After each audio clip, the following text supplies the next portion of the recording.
So the original Dragon Warrior is a game that holds special significance in my video gaming endeavors, so to speak.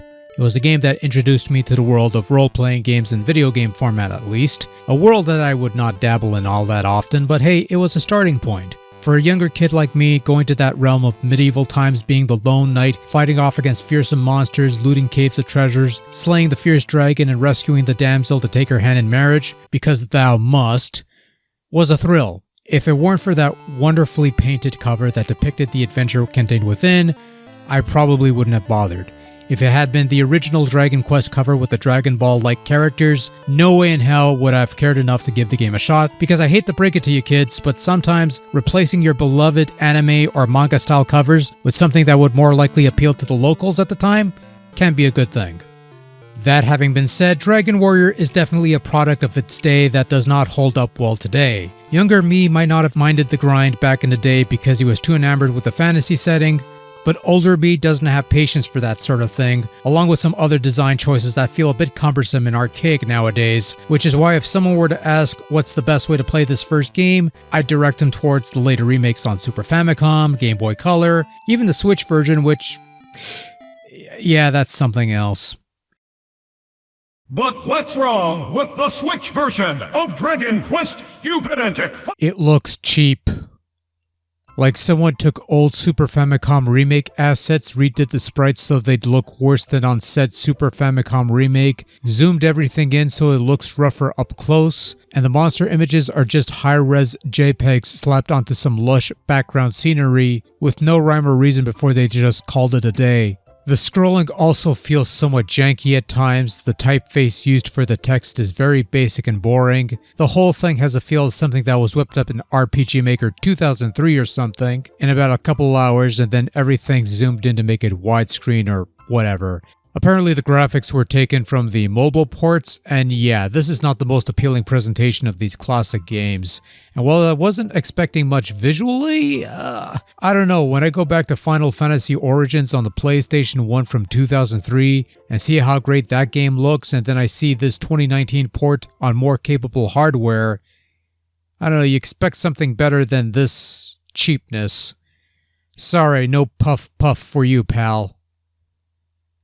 That's my only real gripe with these Switch ports of the first three Dragon Quest games, and while I'll admit to be relatively minor because I'm sure most folks are fine with the presentation as is, and those who aren't are probably holding out for the updated versions that were announced where the graphics are supposed to be in what they call 2D, HD, HD 2D or whatever, and that's a little better looking, I guess, I suppose, I don't know. Whatever. But other than that, the games themselves are fine. Probably the most ideal, optimized versions of the game, well aside from the visual gripes of course. So even though it says Dragon Quest on the title card and the footage is mostly from the first game, this is sort of covering all three games because Square Enix did release the first three Dragon Quest games in this format, this remade format with the horrible graphics. And all three games were eventually compiled onto a physical Switch cart, but I bought these digitally because they were cheap at the time I bought them. So don't expect a comparison noting any differences between the two formats beyond the storage medium, I really have no idea. We're also not going to do a deep dive into each game, that'll take too long, and honestly, look, I had something else in mind planned for the last review of the year, but it didn't quite pan out, so we're doing this quick thing instead, but anyways. I digress. The first three games in the Dragon Quest series that would compile the so-called Erdrick trilogy has seen a number of remakes and ports and such over the years that would enhance the gameplay in various ways. So if you've played any of those prior remakes, some of the tweaks will also apply here, but there are some new additions to this version as well. The remakes added a general action button that lets you interact with people, doors, treasure chests, and others, which subsequently minimizes the need to fumble through menus and such to perform such actions as has been the case with the original 8-bit versions. In fact, the menus themselves are a lot more streamlined this time around. No more talk, door, search, or stir commands to be found. Everything is done through the one universal interact button, with a visual cue to let you know you could interact with something, leaving the menus for things like status checks, item and equipment management, and other things. Some statistical tweaks are applied, altered magic costs to cast spells, as well as experience and gold gained from monsters tweaked to make a grind less of a grind, though not by much. Players will also strike another target when their designated target has been killed off before their turn, making battles flow much more quickly and much more smoothly. Couple notable additions to this version includes a quick save function which lets you save in the middle of a game and you can get back to this whenever, thus giving you a fourth slot technically aside from the traditional 3. Dragon Quest III also includes a heal all command into the menu, which basically has your party heal themselves with whatever resources they have on hand, saving a bit of time in that regard. The one big change that I did notice is that the zoom or return spell in Dragon Quest II has been updated to be similar to the one from the sequels, where you can pick which previous location you wish to return to, as opposed to the NES version where it had you return to the last point you saved in. So this is a tremendous step up gameplay wise because you can move around more freely and not worry about saving at the wrong place and having to make the long trek back to the last leg of the journey because that last leg is long and is a huge colossal pain in the ass. RPGs on the NES hated your fucking guts and would do their absolute best to brutalize you, so that's been toned down somewhat here. All 3 games have new English translations where they seemingly mix and match some names from both the localized and Japanese original versions of the games. I'm not a fan of the current spell names like Sizz and Fizz, they're rather lame sounding names, but those are the official names they use nowadays, so whatever. Some of the location names have been retained from the English version and I do appreciate that bit. Saves me a bit of trouble from having to look up which names are what.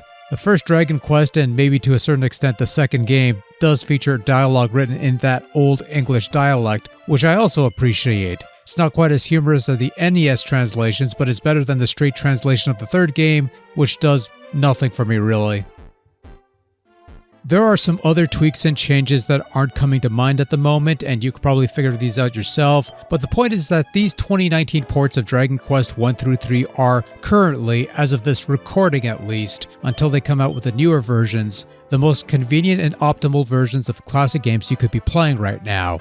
The menus are more streamlined and less cluttered, things flow much more quickly, and there's little extra bits here and there. However, when all is said and done, these are still remakes of games that were released in the 80s, and there are some things that people will have to put up with even here. Random battles are still a thing. The grind, while lessened somewhat, is still a bit of a sloth. Item management is a pain in the ass as you're given limited slots in your inventory, and most of that is taken up by your equipment and eventual key items. Less of a problem in number 3 because you have the vault to store your excess goods, but that's not an option in the earlier games, especially that first entry where you only have a single player in your party. So in regards to the non-gameplay portions of these Switch conversions of these Dragon Quest games, I've already griped about the visual presentation, but I'll say this much. The remixed soundtracks are actually quite nice. Not sure if these were made for this release or just taken from some previously released work, probably the latter. But hearing these classic tunes once interpreted as NES chiptunes, fully realized and further fleshed out into big orchestral pieces, is a highlight of these games. Probably my favorite remixes of these classic RPG soundtracks, and the sound effects are basically slight updates to the original sound effects, which have been reused for most of these games over the years anyway, so it's not that big of a deal, I guess, I suppose. I don't know. So Dragon Quest III is getting another remake, this looking more like that Live Alive or Live a Live remake or whatever it's called. Basically it's supposed to look better than this, and well, you could wait for that, or you could get the 3-pack on a cart which includes the first 2 Dragon Quest games. Honestly, for anyone who wanted to play the earlier entries in the franchise, this is probably the best way to do it. I know some would prefer the original 8-bit versions because they're more pure, authentic, closer to the intent whatever, but unless you have fond memories or nostalgia for the games as they were back then, and I definitely got those, I will admit that much, but those NES originals do not hold up. Those are games that desperately needed an update here and there to make it palatable to the modern standard. And while these Switch ports look absolutely dreadful, they sound nice, they play well, and are the most approachable version of these classic games for those looking to dip their feet into the early Dragon Quest waters, as it were. And that's about it. Happy New Year, folks.